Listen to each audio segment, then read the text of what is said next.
Good morning, students. We had left off with the condition of Sri Lanka. In this, there are two major subgroups: Sri Lankan Tamils and Indian Tamils. You can see that Sri Lanka has a diverse population. So, major social groups were Sinhalese people, 74% people, and Tamils were 18 people. Now, let us study the map carefully.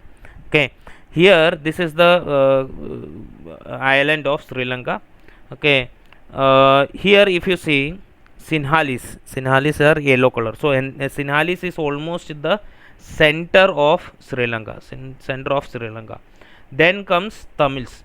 Sri Lankan Tamil is in the corner of Sri Lanka, and Indian Tamils are also in the corner of Sri Lanka.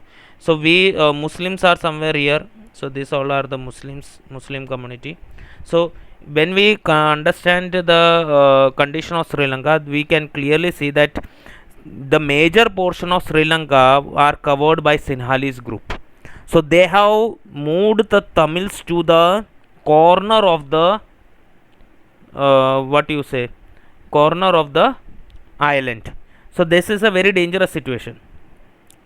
So let us understand the condition. In Sri Lanka, Sinhalese enjoyed bigger majority and imposed its will on entire country. So Sinhalese community were the major communities, and they enjoyed bigger majority and imposed its will on entire country.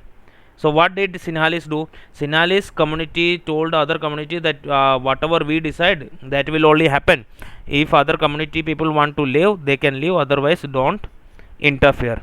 Okay, next is, so this kind of interference, this kind of problems that the Sinhalese group had, the Sinhalese were dominating over other communities.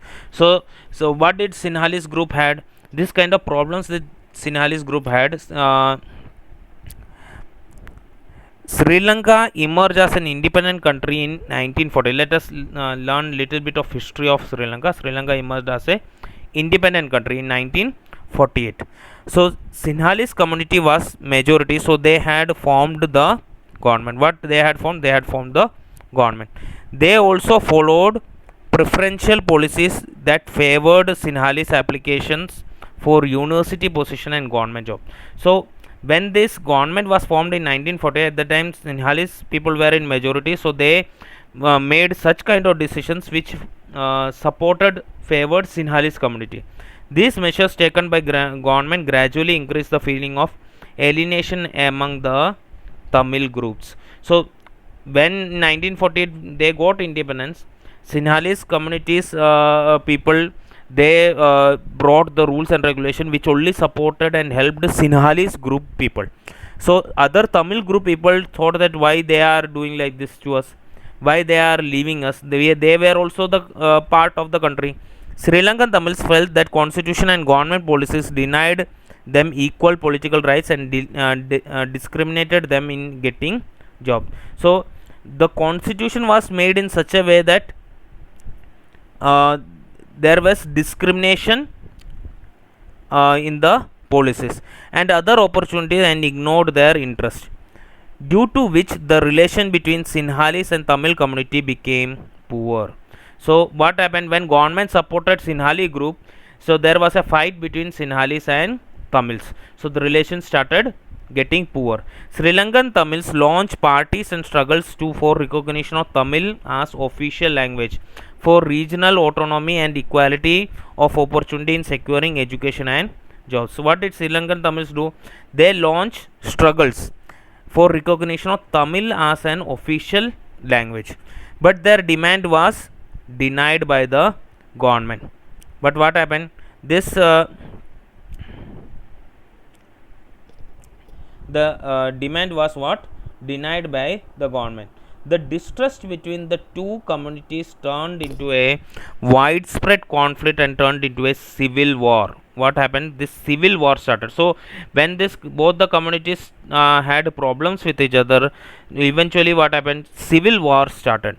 As a result, thousands of people of both communities have been killed. So civil war was continuing till last before 7 or 8 years the civil war ended officially. Okay, when the major leader of the Sinhalese Tamil group was killed. So both the communities, major lot of people were killed. Major families were forced to leave the country as refugees, and many more lost their livelihood. The civil war ended in 2009 and caused terrible setback to the social, cultural, and economic life of the country. So it ended in 2009. Till then, majority lot of people were killed. Lot of Tamil groups and Sinhalese groups were killed. So what is the thing that we can learn from this? If you understand the condition of Belgium, both the countries are democracies. Belgium was also democracy, Sri Lanka was also democracy, but when they had they dealt in differently with the concept of power sharing. In Belgium, the leaders have realized that the unity of country is possible only by respecting the feelings and interests of other communities and regions. So what Belgium people did, they understood that you can make peace in the country only by respecting the feelings and interests of different communities and regions. This resulted in mutually accepted agreements. So in Belgium, what is the thing that happened, that mutually accepted agreements were there of power. Mutually accepted agreements of power were there. So when what happened in Belgium, both the communities accepted that okay, you are the part of our country, so they started living like that.